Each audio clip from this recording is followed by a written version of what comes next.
The morning air was cold, the kind that bites gently at the skin and makes you pull your coat tighter, even if the coat has more holes than fabric. The streets were waking up slowly. Cars rolled by, shopkeepers unlocked their doors, and the smell of coffee drifted from a nearby cafe.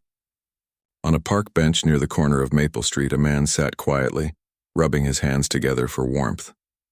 His clothes were worn, his shoes scuffed, and his face showed the kind of tiredness that comes from years of trying to survive another day. His name was Daniel. For the past few years, the park had been his home. He knew every bench, every tree, and every kind soul who passed by and offered him a sandwich or a few coins. Life hadn't always been this way. He used to have a job, a small apartment, and dreams that seemed within reach. But life had its way of changing things when you least expected it. A factory layoff, a few months of bad luck, and suddenly, everything he owned was gone. Now his days were a mixture of searching for food, finding shelter, and hoping tomorrow might be a little kinder. That morning, Daniel noticed something lying near the bench across from him. At first, he thought it was just another piece of trash, maybe an old book or a worn-out wallet someone had dropped long ago. But as he stood and walked closer, he saw it was a wallet. Brown leather, a little scuffed but still in good condition. He picked it up and turned it over in his hands. The wallet was heavier than he expected. When he opened it, his eyes widened slightly. Inside were a few credit cards, some folded receipts, and a thick bundle of cash, at least several $100s.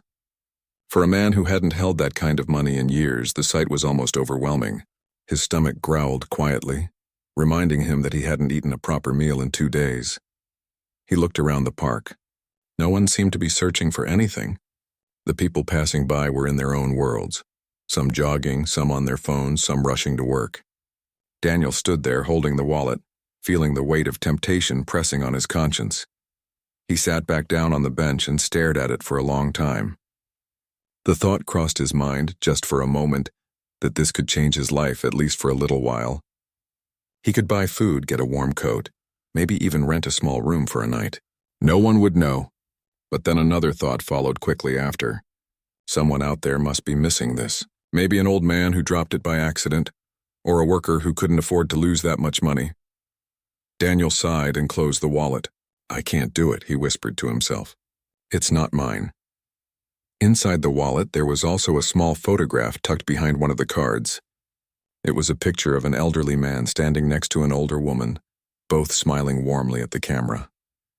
They looked kind, the kind of people who might stop to chat or offer a few kind words to a stranger. There was also an ID card. The name read Harold Benson. Daniel stared at the name. It didn't ring a bell. He turned the ID over and noticed an address printed faintly on the back, but it was too faded to read clearly. He thought about taking it to the police station, but the idea made him uneasy.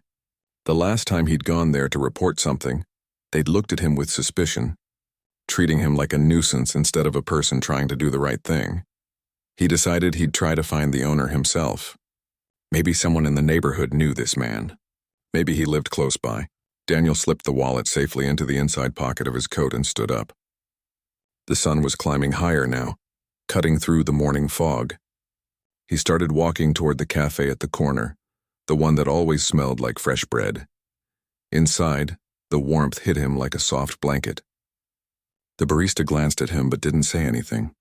Daniel approached the counter slowly. "Excuse me," he said, his voice quiet but steady. "Do you know a man named Harold Benson?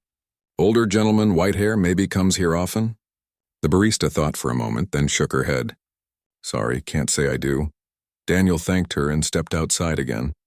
The day stretched ahead of him, and he knew it might take time to find the owner. Still, he felt a strange kind of purpose he hadn't felt in a while. For once, he wasn't just wandering the city.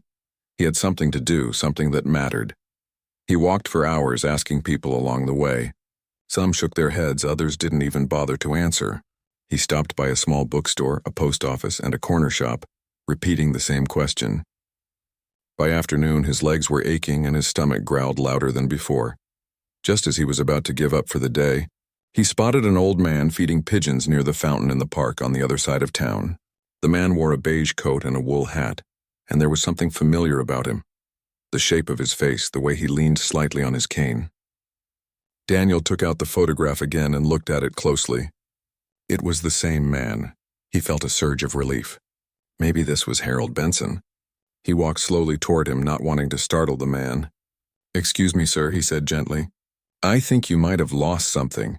The old man turned, his eyes narrowing for a second before they softened. "Lost something?" Daniel held up the wallet. "I found this in the park earlier today. I think it's yours." The old man blinked, then reached into his coat pocket, patting it quickly. "Oh my goodness," he said with a shaky laugh. "I didn't even realize it was gone." Daniel handed it over carefully. "I didn't touch anything inside. I just wanted to make sure it got back to you."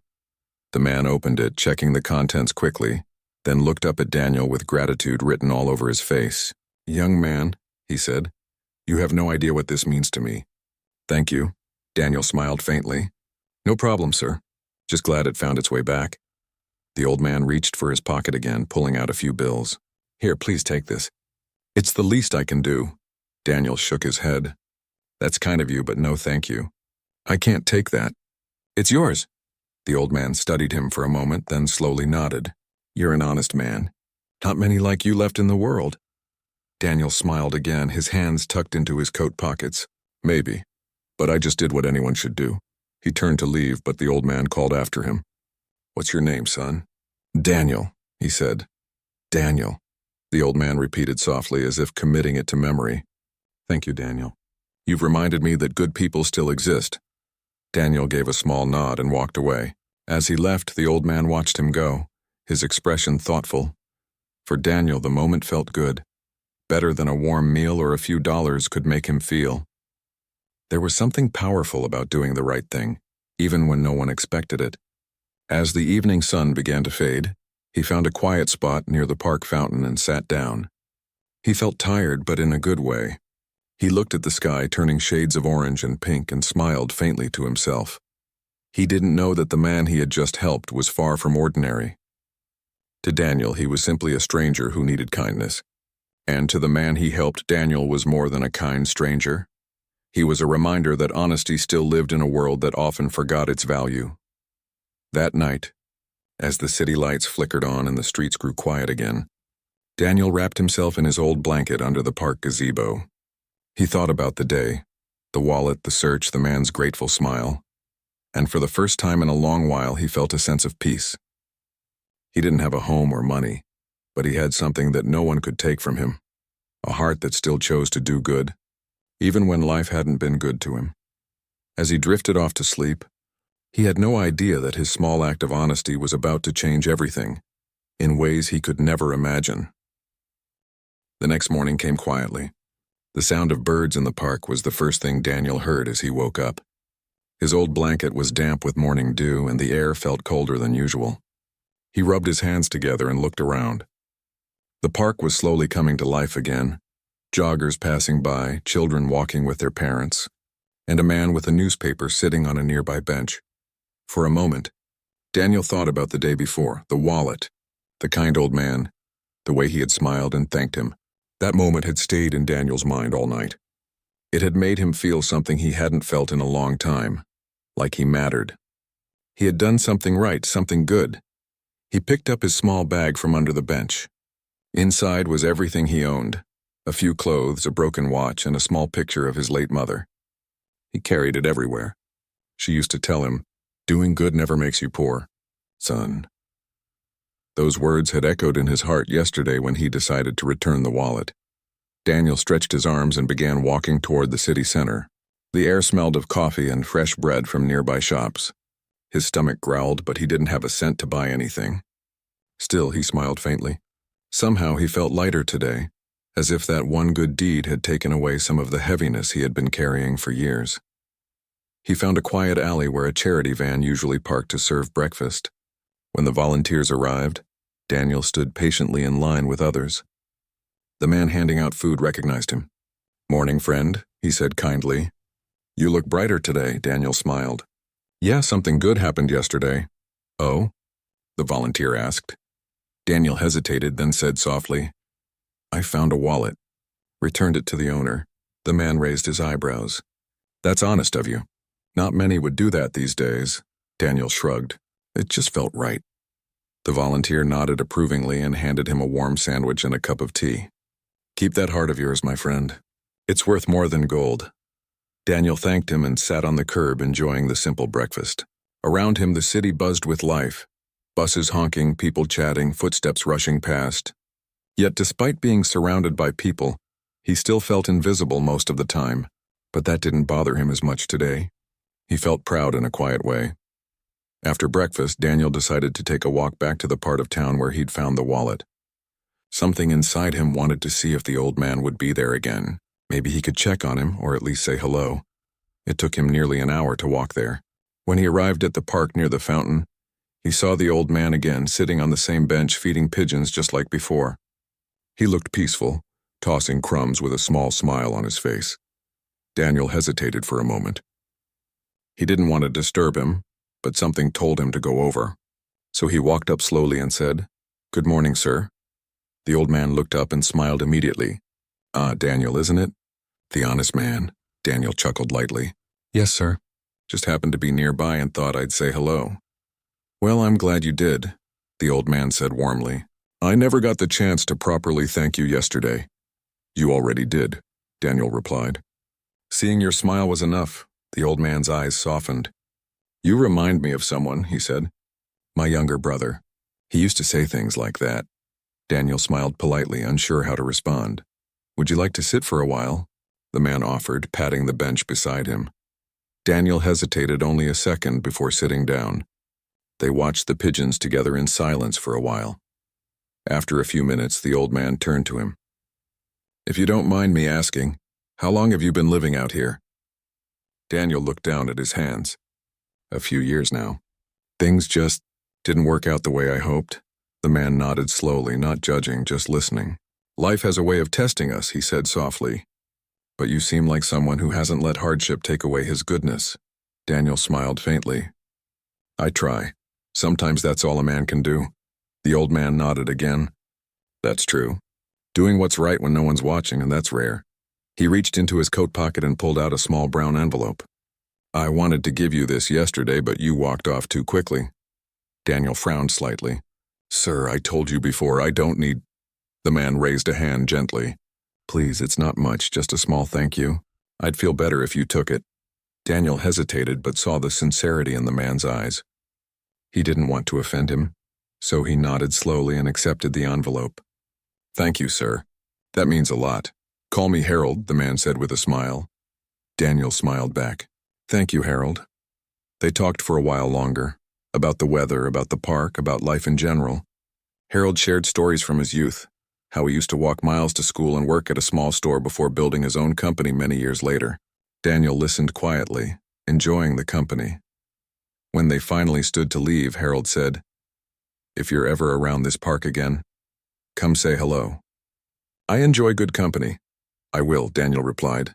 "Take care, Harold." As Daniel walked away, he opened the envelope and saw a small amount of money inside. Just enough for a few meals and maybe a warm night somewhere safe. He felt grateful not just for the money, but for the kindness behind it. For the next few days, Daniel kept to his usual routine, helping people carry groceries when he could, collecting bottles for recycling, and visiting the park occasionally. Each time he hoped he might see Harold again. One afternoon, as he walked through the park, a man in a gray suit stopped him. "Excuse me," the man said politely. "Are you Daniel?" Daniel blinked, surprised. "Yes, I am," the man smiled. "Mr. Benson asked me to find you. He'd like to see you." Daniel was confused. "Harold?" "Yes," the man replied. "He's nearby. Please follow me." They walked for a few minutes to a quiet part of the park where a black car was parked near the curb. Harold was standing beside it, talking to someone on the phone. When he saw Daniel, his face lit up. "Ah, there you are, my friend," Daniel smiled nervously. "Everything okay, Harold?" Yes, Harold said, hanging up the phone. "I was hoping you could help me with something." "Sure, if I can," Daniel replied.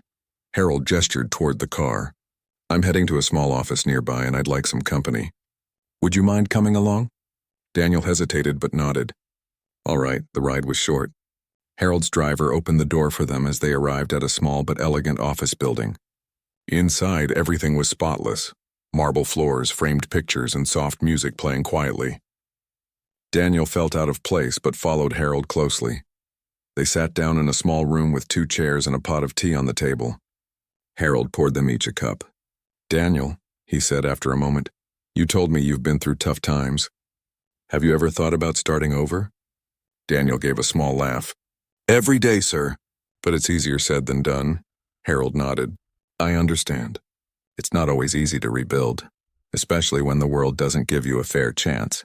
But sometimes life gives us second chances when we least expect them." Daniel looked at him curiously. "What do you mean?" Harold smiled, though there was something thoughtful in his eyes. "Let's just say I believe good people deserve good things, and I have a feeling you're one of them." Daniel didn't know what to say. The kindness in Harold's voice was genuine, but he couldn't understand why a man like him would care so much about someone like Daniel. They talked for another hour. Harold asked about his past, his work experience, his dreams. Daniel answered honestly, how he used to work in a warehouse, how he lost his job, and how everything spiraled after that. Harold listened carefully, nodding at every word. When the conversation ended, Harold stood and said, "Thank you for trusting me, Daniel. I'll see you again soon." As Daniel walked back to the park later that day, his mind was full of questions. Harold had been kind, almost too kind, but something told him there was more to this man than met the eye. That night, as he sat under the same gazebo, Daniel looked up at the stars and thought about what Harold had said, about second chances and good people deserving good things. For the first time in a long time, Daniel allowed himself to hope. Maybe, just maybe, something was about to change. He didn't know it yet, but that meeting in the park had set something in motion, something that would soon turn his quiet act of honesty into a miracle he could never have imagined. The days passed slowly after that meeting, but Daniel couldn't stop thinking about Harold. Every morning as he walked through the park, he half expected to see the kind old man feeding the pigeons again. Sometimes he did, and whenever that happened, Harold would wave at him with a warm smile, the kind that made Daniel feel seen. They had started talking more often. Some days they'd sit on the same bench, sharing small stories about life. Daniel told him about the old factory he used to work in, about his mother, and how he once dreamed of starting his own repair shop before everything fell apart. Harold listened with quiet interest, asking gentle questions but never prying too deeply. "Life can be cruel sometimes," Harold said one morning, tossing crumbs to the pigeons, "but I've learned that even the hardest winters end eventually. You just have to hold on long enough to see spring." Daniel smiled. "I've had a lot of winters," he said softly. "Then spring must be close," Harold replied with a wink. That small sentence stayed with Daniel all day. It had been years since anyone had spoken to him like that, not with pity but with belief. A week later, Daniel returned to the park as usual, but Harold wasn't there.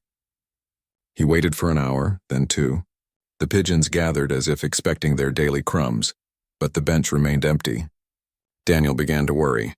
Maybe Harold wasn't feeling well. The next day was the same, no sign of him. By the 3rd day, Daniel started asking around. The flower vendor near the fountain said she hadn't seen Harold either. Daniel felt uneasy.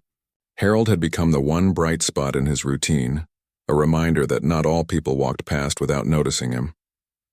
Just as he was about to leave, a man in a dark suit approached him again. It was the same one who had found him before. "Mr. Benson asked me to give you this," the man said, handing him a folded piece of paper. Daniel opened it and read the short note written in neat handwriting.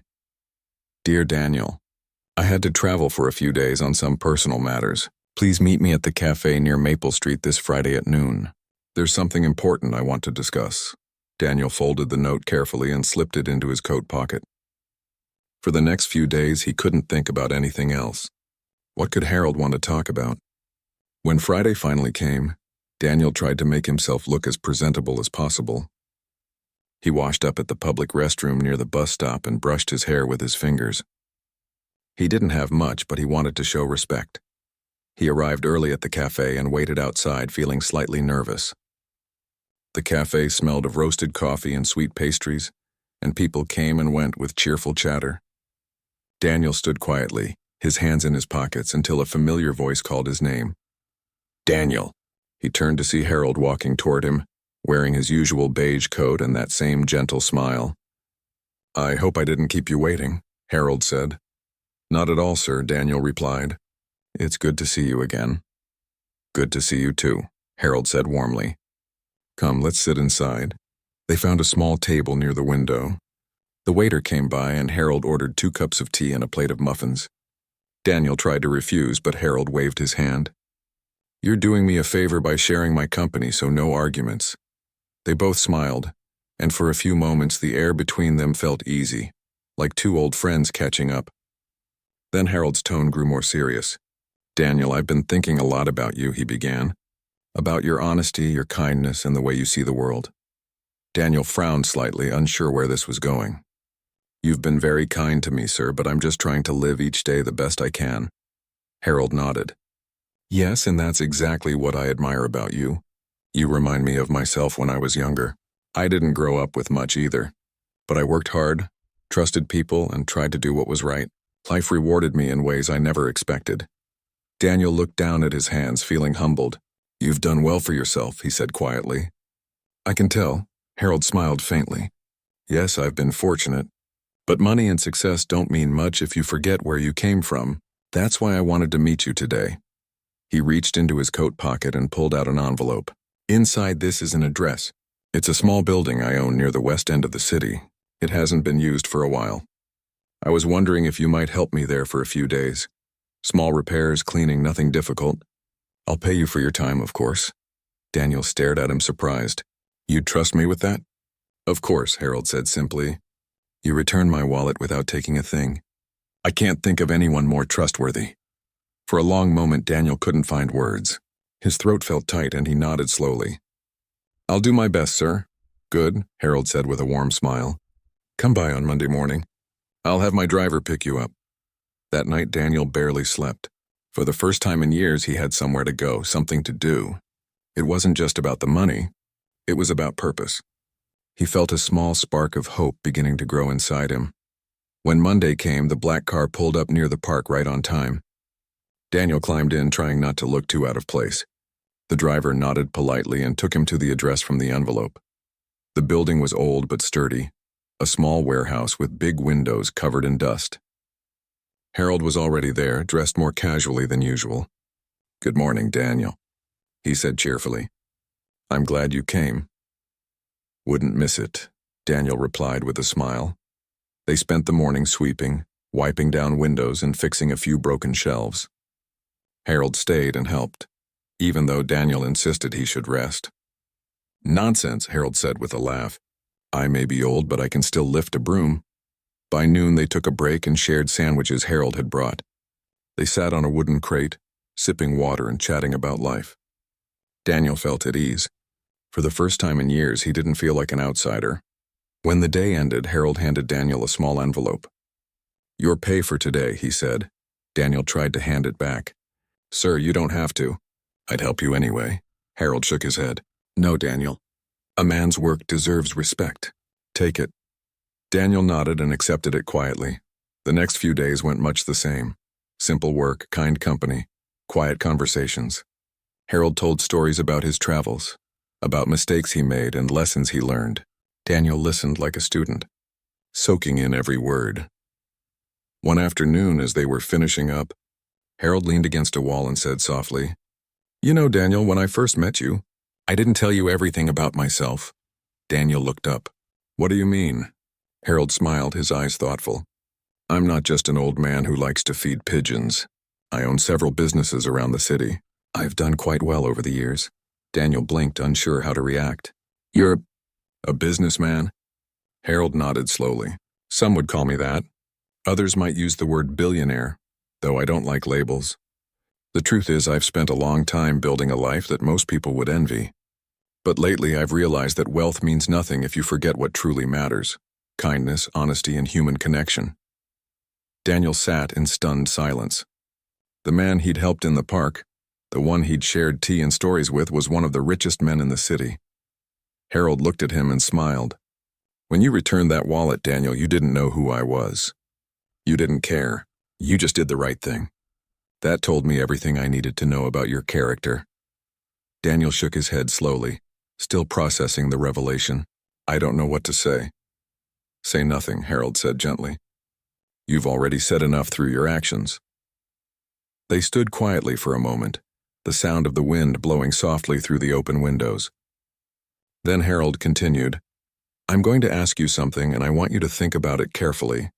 How would you feel about working for me full-time? Nothing fancy, just honest work, something stable. I can help you get back on your feet. Daniel's eyes widened. You'd really do that? Harold smiled warmly. You've earned it, Daniel. You gave back what wasn't yours, and in doing so, you gave me something far more valuable. Faith in people again. For a long moment, Daniel said nothing. His throat felt tight and his eyes burned with tears he tried to hold back. Finally, he nodded. Yes, sir. I'd be honored. Harold patted him on the shoulder. Good man. We'll talk more tomorrow. That night, as Daniel walked back to the park, his heart was full.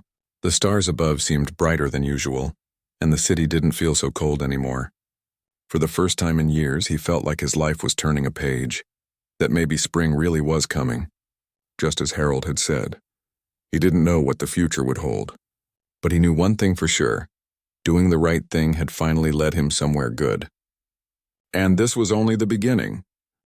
The next few weeks felt like a dream for Daniel. Each morning he woke up before sunrise, washed up, and waited near the park gate for Harold's car to arrive. The driver always greeted him kindly and took him to the warehouse where they had been working. What started as a few cleaning tasks had slowly turned into something more.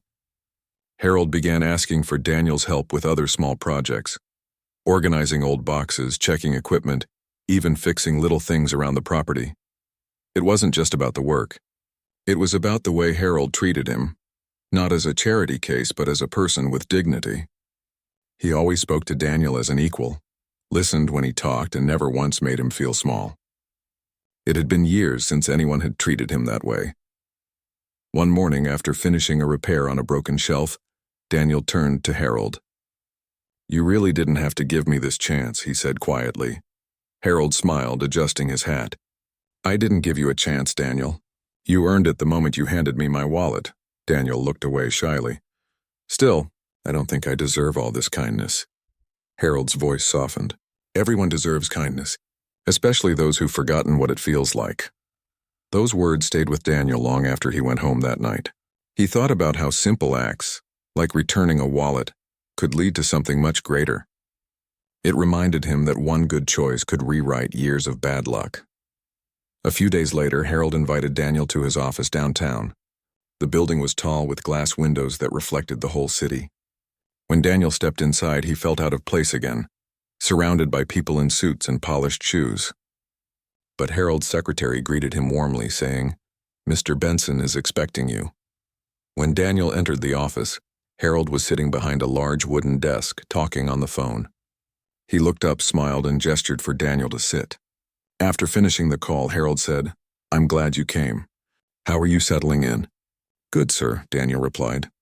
I'm getting used to the work. Harold nodded. That's good to hear. I asked you here today because I wanted to show you something.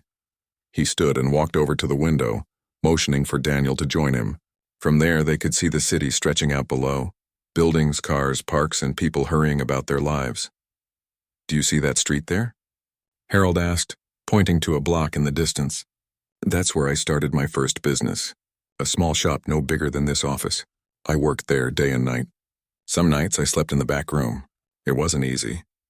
There were days I thought about giving up.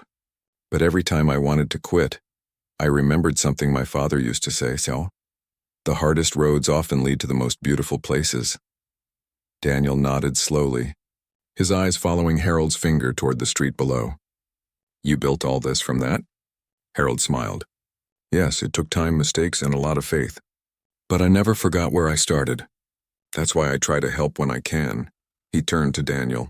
People like you remind me that honesty and hard work still matter. Daniel felt a lump in his throat. Thank you, sir. I'll never forget what you've done for me. Harold smiled gently. Don't thank me yet. I have something more in mind. Daniel blinked, surprised. More? Harold walked back to his desk and picked up a folder. I've been thinking a lot lately, he said, handing it to Daniel. Inside were some papers under building plans, notes, and a small map. This place here, Harold explained, pointing to a picture, used to be an old community center. It's been abandoned for years. I want to bring it back to life, turn it into a place where people who've fallen on hard times can get help. Food, work training, a warm bed. But I need someone I can trust to help run it, someone who understands what struggle really feels like. Daniel stared at the folder in disbelief. You mean me? Harold nodded slowly.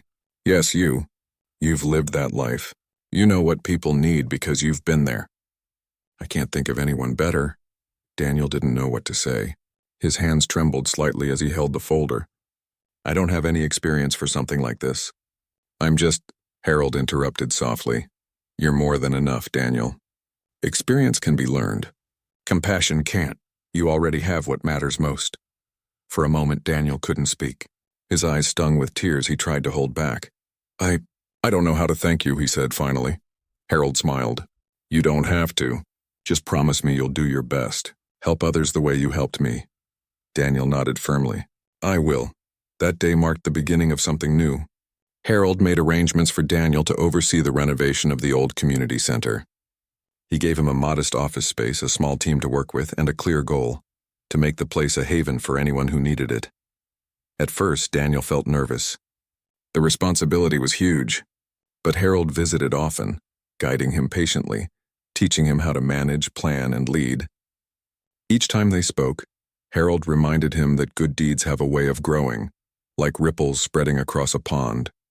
Weeks turned into months, and slowly, the building began to change. The walls were painted fresh, the floors repaired, and new beds installed. Volunteers came in to help. Daniel worked tirelessly, sometimes from sunrise to sunset, not because he had to, but because he wanted to. For the first time in years, he felt like he belonged somewhere again. One afternoon, as he was sweeping the entrance, a young man approached him, clothes torn and face weary. Is this place open yet? The man asked softly. Not officially, Daniel said with a smile, but come in anyway. You look like you could use a meal. The young man hesitated, then followed him inside. Daniel handed him a plate of food and said, Eat first. Everything else can wait. As the young man ate, Daniel thought about how life had come full circle. Not long ago, he was the one sitting hungry on a park bench, hoping for a kind word or a meal. Now he was the one offering it. That evening, Harold stopped by to check on the progress. He watched quietly as Daniel talked with a few of the volunteers. There was pride in Harold's eyes, not the kind that comes from wealth or success, but the kind that comes from seeing someone rise above their circumstances. When Daniel noticed him, he walked over, smiling. You came at a good time. We just finished painting the main hall. Harold looked around. The building that had once been lifeless now felt warm and welcoming. It's beautiful, he said softly. You've done an incredible job. Daniel smiled modestly. I just followed your vision. Harold shook his head. No, Daniel. You brought it to life. I only gave you the spark. You built the fire. They sat on a nearby bench watching the evening light pour through the windows. After a while, Harold said quietly, You know, when you returned that wallet to me, I wasn't sure why it touched me so deeply. But now I understand. Sometimes fate brings people together for reasons we don't see at first. Maybe I was meant to lose that wallet so I could find someone like you. Daniel looked at him, his voice barely above a whisper. And maybe I was meant to find it so I could find hope again. Harold smiled, his eyes soft with emotion. Maybe we both needed each other. They sat in silence for a few minutes, both lost in thought. Outside, the city lights began to glow and the first stars appeared in the sky. As Harold stood to leave, he turned back and said, The grand opening of this place will be next month. I want you to stand beside me that day. You deserve the spotlight more than anyone. Daniel shook his head. I don't need any spotlight, sir. I'm just happy to help, Harold chuckled. Humility. Another thing that makes you rare, Daniel. After Harold left, Daniel stood alone in the hallway looking around at the newly painted walls and the rooms filled with hope. He smiled to himself, realizing that everything had changed. Not just his surroundings, but his heart. He wasn't the same man who had woken up cold on a park bench months ago. He was someone who had found purpose again, someone who believed that goodness could survive even in the hardest of times. As he turned off the lights and locked the door for the night, Daniel whispered softly, Thank you. Not sure if he was speaking to Harold, to fate, or to the quiet part of himself that had never given up. He didn't know that Harold's kindness was far from over. The old man had one more surprise planned, one that would change Daniel's life forever. But that was still to come. For now, Daniel walked home under the quiet night sky, feeling a peace he hadn't known in years. For the first time, he didn't feel like a man trying to survive. He felt like a man who had finally found where he belonged. The morning of the community center's grand opening came faster than Daniel could believe. The past few months had been a whirlwind of hard work, late nights, and endless planning. Now the once abandoned building stood proud and full of life, its walls shining with fresh paint, the smell of new wood and flowers filling the air. Volunteers bustled around, setting up tables and chairs while children ran outside laughing and chasing balloons. Daniel stood near the entrance, adjusting his clean shirt nervously. He wasn't used to this kind of attention. For years he'd walked the streets invisible to the world, just another face people passed by without seeing. Now everyone was looking at him, smiling, shaking his hand, thanking him for what he had done. It felt strange, but good. A familiar car pulled up and Harold stepped out, dressed in a neat suit. Though older, he carried himself with quiet confidence. When he saw Daniel, he smiled warmly and said, "You've done a beautiful job, my friend." Daniel shook his head, smiling modestly. "We did it together." Harold chuckled softly. "You're too humble. This place stands because of your heart." Inside, the main hall was decorated with banners and flowers. A small stage had been set up for speeches, and local reporters had arrived to cover the event. Daniel stood beside Harold as people filled the room, their voices blending into a cheerful buzz. When the time came for the ceremony, Harold walked to the podium first. His voice carried easily, calm and sincere. "Today is more than just the opening of a building," he began. "It's the start of hope for many. This center will serve as a place where people can find food, shelter, and a second chance. It's proof that even in hard times, compassion still exists." He paused, then smiled toward Daniel. "But this dream would never have come to life without a man who showed me the true meaning of honesty and kindness. Months ago, I lost something valuable. Not just a wallet, but a reminder of how good people can be. When this man returned it to me, expecting nothing in return, he changed my life. And I believe he can change many others too." He gestured for Daniel to come forward. The audience clapped and Daniel hesitated, feeling his chest tighten with emotion. Slowly, he walked up to the stage. Harold placed a gentle hand on his shoulder and said, "Everyone, please meet Daniel, the man whose goodness inspired this entire project." Daniel felt his throat close up. He had never stood in front of a crowd like this before. His hands trembled slightly as he took the microphone. I don't really know what to say," he began softly. "I didn't do anything special. I just found a wallet and gave it back. I think most people would have done the same." Someone in the crowd called out, "Not everyone would have." The room filled with warm laughter and applause. Daniel smiled, a little embarrassed. "Maybe not everyone," he said. "But I believe there are more good people out there than we think. Sometimes life just pushes us so hard that we forget how much kindness can matter. I know what it's like to lose everything. I know what it feels like to go to sleep hungry, to have people look right through you like you don't exist. But one act of kindness can remind you that you still matter. Mr. Benson reminded me of that. And now, I want to remind others." As he spoke, his voice grew steadier. "This place isn't just walls and beds. It's a promise that no one is beyond help, that every person deserves another chance. If someone like me can find his way back, anyone can." The audience rose to their feet, clapping and cheering. Tears filled Daniel's eyes as he stepped back, overwhelmed. Harold shook his hand firmly, whispering, "You did perfectly." After the ceremony, people crowded around to thank and congratulate them. Local officials offered support, volunteers signed up, and a few business owners promised donations. The center's future already looked bright. As the crowd began to thin, Harold motioned for Daniel to step outside with him. They walked quietly to a bench near the garden that had been planted in front of the building. The sun was warm, the air fresh, and the laughter of children carried softly from the playground nearby. Harold sat down slowly and looked at Daniel with a thoughtful smile. "You've given this place more than I ever could," he said. "But there's something I haven't told you yet." Daniel frowned slightly. "What do you mean?" Harold took a deep breath. "I've been thinking about my age lately. I'm not as strong as I used to be, and it's time I start putting things in order. I built my businesses over many years, but money isn't what makes life rich. What matters is leaving something good behind. Something that continues to help people even when we're gone." Daniel listened quietly as Harold continued. "So I've made some decisions. I've transferred the ownership of this community center into your name. You'll be the official director. You'll have full control to run it as you see fit. My foundation will fund it for as long as needed." Daniel stared at him, stunned. "In my name?" "Harold, I can't." Harold raised his hand gently. "Yes, you can.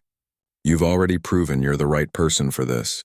You care deeply and you understand what these people need. That's something no amount of business experience can teach." Tears welled in Daniel's eyes. "I don't know how to thank you for everything you've done."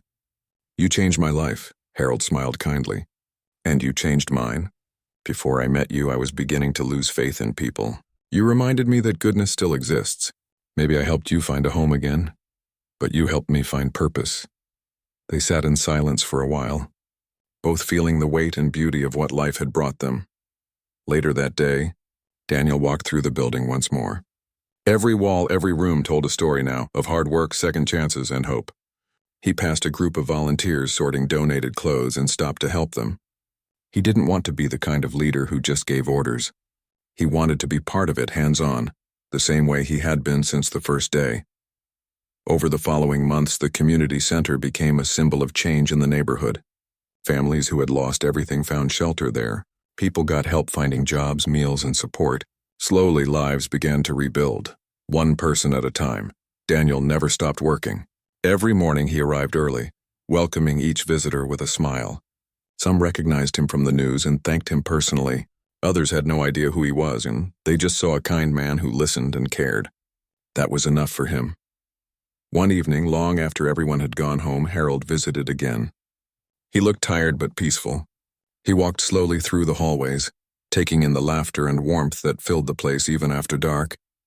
When he reached Daniel's office, he smiled. "You've turned this into something incredible," he said softly. Daniel smiled. "We both did," Harold chuckled. "Maybe, but I think you've taken it even further than I ever dreamed." He placed an envelope on the desk. "This is for you. Don't open it yet. Wait until tomorrow morning." Daniel frowned slightly but nodded. "All right, I promise." They shared a quiet handshake, one filled with unspoken respect and friendship. The next morning, Daniel came in early as usual. He opened the envelope. Inside was a short letter written in Harold's handwriting. It read, "My dear friend, if you're reading this, it means I've gone to rest. Please don't be sad. I've lived a long, full life and have seen the best of humanity through you. You are the son I never had, and I trust you with what matters most and continuing the work we began. I've arranged everything to ensure the center will be fully funded for years to come. Take care of it, take care of yourself, and never stop believing in kindness. With love and gratitude, Harold." Daniel sat still, tears running down his face. He closed his eyes and whispered, "Thank you, Harold." For a long moment, he just sat there holding the letter close to his heart. Then he stood up, wiped his eyes, and walked out to greet the people waiting at the door. "Good morning," he said with a gentle smile. "Come in, breakfast is ready." As the sunlight streamed through the windows, Daniel looked around the busy hall. The place was full of life, laughter, and hope. Exactly what Harold had dreamed of. He realized that this was more than just a building. It was a living reminder that kindness once shared never dies. It passes from one heart to another, growing stronger with every act. And though Harold was gone, his spirit lived on in every smile, every meal served, every second chance given. Daniel continued his work for years to come, guiding others the way Harold had guided him. And sometimes late at night, when he looked out at the quiet city lights, he would whisper softly, "You were right, Harold. The hardest roads really do lead to the most beautiful places."